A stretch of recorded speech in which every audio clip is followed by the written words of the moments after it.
Assalamualaikum warahmatullahi wabarakatuh. Kembali lagi dengan saya, nama Putri Nelia Peliza, BP 181055-2010 dari kelas M2 jurusan Manajemen Universitas Andalas. Nah, kali ini saya akan menjelaskan kepada teman-teman semua tentang analisis faktor.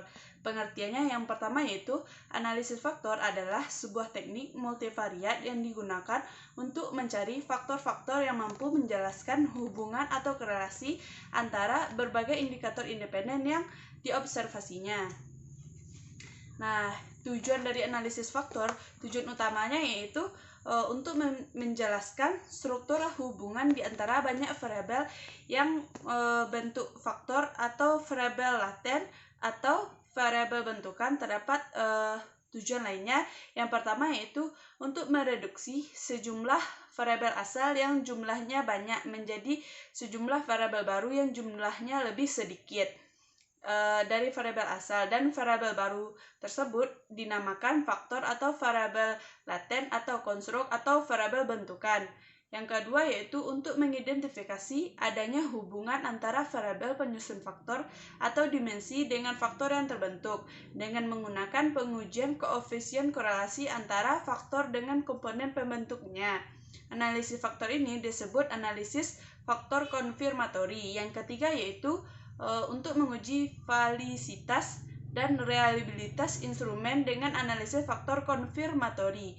Yang keempat yaitu validasi data untuk mengetahui apakah hasil analisis faktor tersebut dapat digeneralisasi ke dalam populasinya, sehingga setelah terbentuk faktor maka peneliti dapat mempunyai suatu hipotesis baru berdasarkan hasil analisis tersebut. Nah, jenis dari analisis faktor ini terdapat dua. Yang pertama yaitu analisis faktor eksploratori, yang kedua yaitu analisis faktor konfirmatori. Nah, fungsi dari analisis faktor yang pertama yaitu pengujian dimensionalitas. Pengukuran artinya adalah banyaknya atribut yang diukur oleh sebuah alat ukur. Alat ukur yang uji dimensi mengukur satu atribut psikologis saja, sedangkan alat ukur yang multidimensi mengukur lebih dari satu atribut ukur. Yang kedua yaitu pengujian komponen atau aspek dalam alat ukur.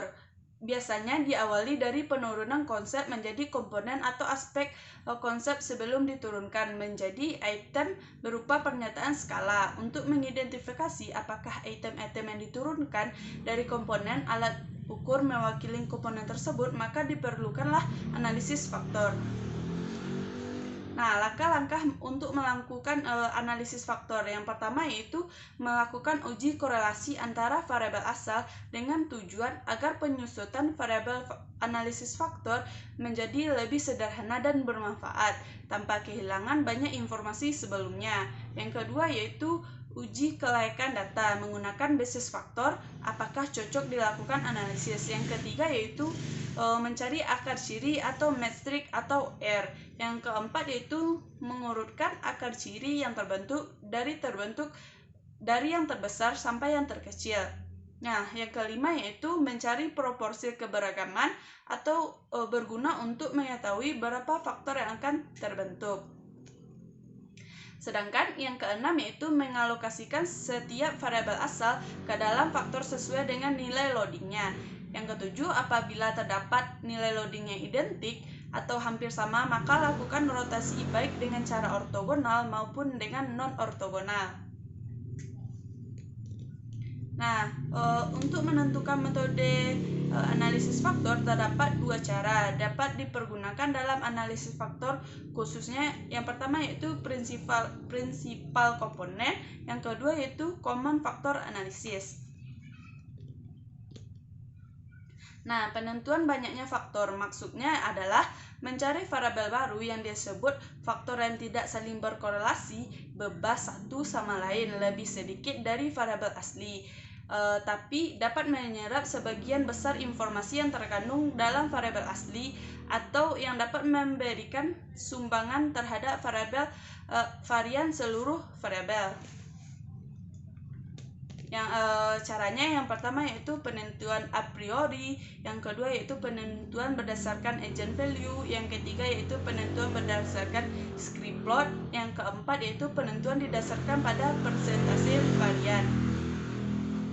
Nah, asumsi yang terdapat dalam analisis faktor ini, yang pertama yaitu data masing-masing variabel yang diteliti berdistribusi normal. Yang kedua yaitu nilai Kaiser-Meyer-Okin measure of sampling education-nya lebih besar dari 0,50 dan nilai Bartlett test of sphericity-nya lebih kecil dari 0,05. Yang ketiga yaitu ada hubungan atau korelasi yang kuat antara variabel. Hal ini ditambah dengan nilai anti-image correlation antar variabel lebih dari 0,50. Nah, contoh yang saya ambil untuk melakukan uji SPSS dengan analisis faktor, di mana seorang mahasiswa semester akhir ingin melakukan penelitian tentang analisis faktor-faktor yang mempengaruhi kepuasan pelanggan terhadap pelayanan PT Telkom di Solo. Terdapat 25 responden atau sampel dengan jawaban 5 item pertanyaan kuesioner. Yang pertanyaan pertamanya yaitu tentang keandalan, pertanyaan kedua yaitu tentang ketanggapan, yang pertanyaan ketiga tentang keyakinan, pertanyaan keempat yaitu tentang empati, dan pertanyaan kelima tentang berwujud. Nah, pertanyaan tersebut jenis pertanyaan positif favorable, di mana setiap pertanyaan memiliki 5 pilihan jawaban dengan penskorannya. Yang pertama, jika responden menjawab tidak puas diberi skor 1, kurang puas diberi skor 2, cukup puas diberi skor 3, puas diberi skor 4, dan sangat puas diberi skor 5. Sekian, saya akan melanjutkan kepada SPSS. Nah, di sini saya sudah membuka aplikasi SPSS versi 17. Nah, pada variabel view-nya saya isikan pada name to P1 atau pertanyaan 1, P2, P3, P4, dan P5 atau pertanyaan yang kelima.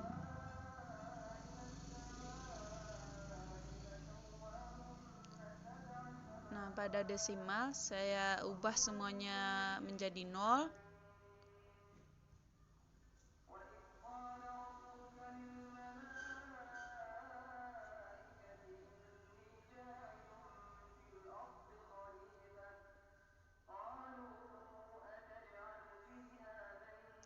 Nah, pada label P1 saya isikan yaitu keandalan. Mohon maaf, keyboard saya rusak. Keandalan,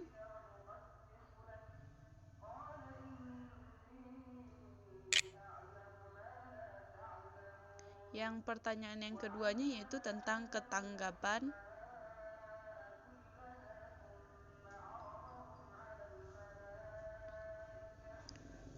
P3-nya yaitu tentang keyakinan. Dan P4 yaitu empati. Mohon maaf, sedikit error. Dan P5-nya yaitu tentang berwujud. Nah, pada measure-nya kita ubah semuanya menjadi scale.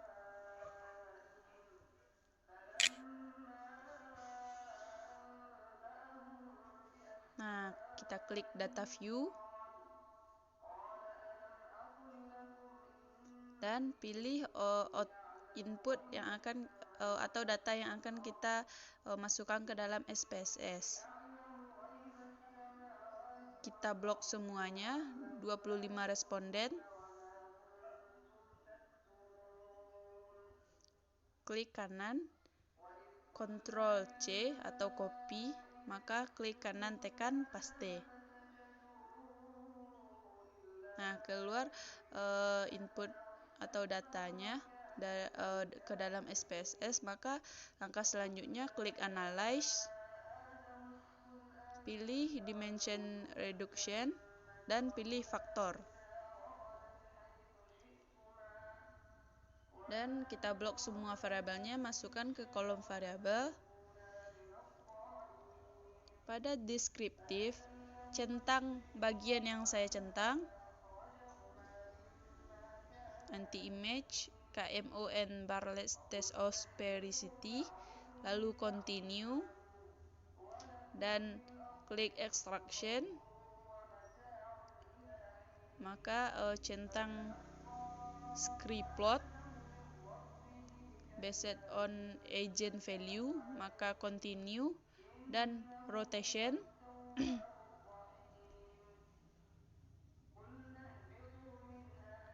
Maka klik Varimax, rotate or solution, dan klik score, klik save as variable, dan continue. Maka klik OK.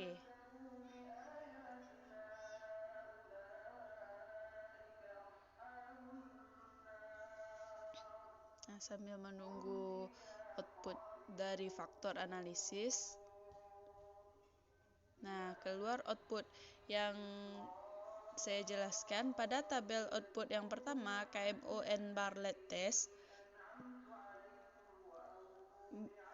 Tabel ini berguna untuk mengetahui kelayakan suatu variabel, apakah dapat diproses lebih lanjut menggunakan teknik analisis faktor ini atau tidak. Caranya dengan melihat tabel atau nilai KMO-MSA-nya. Jika nilai lebih besar dari 0,50, maka teknik analisis faktor dapat dilanjutkan. Berdasarkan output di atas diketahui nilainya sebesar 0,681. Besar dari 0,50 dan nilai Bartlett Test of Sphericity-nya signifikansinya 0,08, kecil dari 0,05, maka analisis faktor dalam penelitian ini dapat dilanjutkan karena sudah memenuhi persyaratan yang pertama. Dan pada output yang kedua, tabel output yang kedua yaitu anti-image matrix. Nah, anti-image matrix ini berguna untuk mengetahui dan menentukan variabel mana saja yang layak dipakai dalam analisis faktor. Perhatikan bagian anti-image correlation-nya. Mohon maaf, ini error. Pada tabel tersebut ada terdapat kode huruf A yang artinya tanda untuk Measure of Sampling Adequacy atau MSA. Diketahui nilai masing-masingnya yang ditelitinya. Yang pertama yaitu keandalan sebesar 0,693, ketangkapan sebesar 0,721, keyakinan sebesar 0,659, empati sebesar 0,657, dan berwujud sebesar 0,657. Persyaratan yang kedua terpenuhi dalam analisis faktor karena nilai MSA-nya besar dari 0,50. Dari hasil ini diketahui bahwa nilai MSA semua variabel yang diteliti adalah besar dari 0,50. Maka persyaratan kedua dalam analisis faktor ini pun terpenuhi.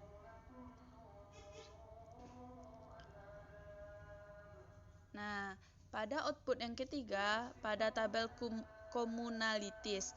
Tabel ini menunjukkan nilai variabel yang diteliti apakah mampu untuk menjelaskan faktor atau tidak. Variabel dianggap mampu menjelaskan faktor, nilai extraction-nya lebih besar dari 0,50. Berdasarkan output di atas diketahui nilai extraction untuk semua variabel adalah lebih besar dari 0,50 dan demikian dapat disimpulkan bahwa semua variabel dapat dipakai untuk menjelaskan faktor.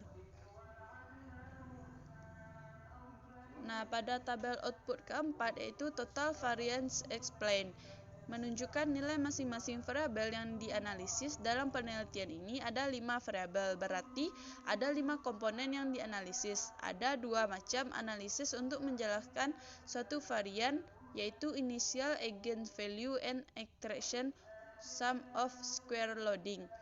Pada ini menunjukkan faktor yang terbentuk apabila semua faktor dijumlahkan menunjukkan jumlah variabel yaitu 2,293 tambah 1,211 tambah 0,628 tambah 0,439 tambah 0,429 sama dengan 5 variabel. Sedangkan pada bagian extraction sum of square, loading menunjukkan nilai variasi untuk banyaknya faktor yang dapat terbentuk.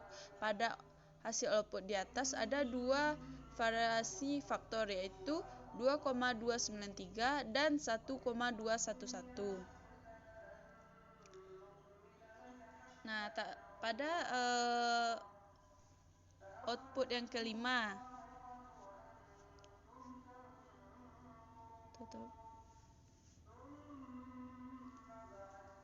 nah pada tabel ini atau grafik ini gambar scree plot, yaitu output kelima menunjukkan jumlah faktor yang terbentuk. Caranya dengan melihat nilai titik-titik komponen yang memiliki nilai eigenvalue-nya besar dari 1. Dari gambar scree plot di atas ada dua titik komponen yang memiliki nilai eigenvalue-nya besar dari 1. Nah, yang tabel output yang keenam yaitu komponen metrik. Komponen ini menunjukkan nilai korelasi atau hubungan antara masing-masing variabel dengan faktor yang akan terbentuk. Misal, dari output di atas terlihat pada variabel keandalan, yakni nilai korelasi variabel ini dengan faktor 1 adalah sebesar 0,767 dan korelasi dengan faktor 2 adalah sebesar 0,315. Untuk variabel yang lain, cara memaknainya sama seperti pada variabel keandalan. Nah, pada output yang ketujuh, rotate komponen matrik. Untuk memastikan suatu variabel masuk dalam kelompok mana, maka dapat ditentukan dengan melihat nilai korelasi terbesar antara variabel dengan faktor komponen yang terbentuk. Cara membaca hasil analisis faktor model rotasi dapat mengikuti penjelasan berikut. Yang pertama yaitu variabel keandalan. Nilai korelasi variabel 1 dengan faktor 1 sama dengan 0,351 dan faktor 2 sama dengan 0,751. Karena nilai korelasi faktor 2 besar dari faktor 1, maka variabel keandalan termasuk kelompok faktor 2. Yang kedua yaitu variabel ketanggapan. Nilai korelasi variabel ini dengan faktor 1 sama dengan 0,417. Faktor 2 sama dengan 0,685. Karena nilai korelasi faktor 2 besar dari faktor 1, maka variabel ketanggapan termasuk kelompok faktor 2. Yang ketiga yaitu variabel keyakinan. Nilai korelasi variabel ini dengan faktor 1 sama dengan min 0,225 dan faktor 2 sama dengan 0,809. Karena nilai korelasi antara faktor 2 besar dari faktor 1, maka variabel keyakinan termasuk kelompok faktor 2. Yang keempat yaitu variabel empati. Nilai korelasi variabel ini dengan faktor 1 sama dengan 0,851 dan faktor 2 sama dengan 0,101. Karena nilai korelasi faktor 1 besar dari faktor 2, maka variabel empati termasuk kelompok faktor 1. Yang kelima yaitu variabel berwujud. Nilai korelasi variabel ini dengan faktor 1 sama dengan 0,851 dan faktor 2 sama dengan 0,101. Karena nilai korelasi faktor 1 besar dari faktor 2, maka variabel berwujud termasuk kelompok faktor 1.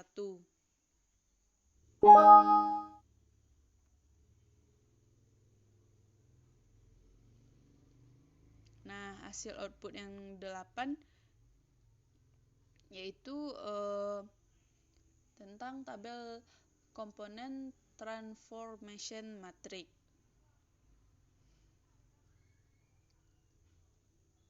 Ini menunjukkan bahwa pada komponen 1 nilai korelasinya adalah sebesar 0,735 besar dari 0,5 dan komponen 2 nilai korelasinya sebesar 0,735 besar dari 0,5.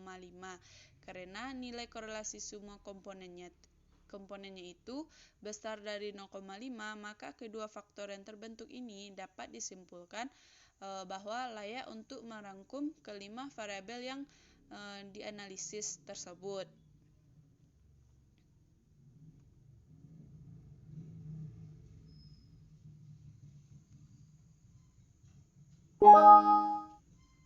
Mohon maaf gangguan error. Nah, yang terakhir yaitu silakan Anda perhatikan pada tampilan data view, maka di situ ada variabel baru dengan nama FAC1_1 dan FAC2_1. Variabel baru FAC1_1 adalah faktor dari skor 1 dan variabel FAC2_1 adalah faktor skor dari faktor 2. Sekian penjelasan SPSS dari saya. Terima kasih.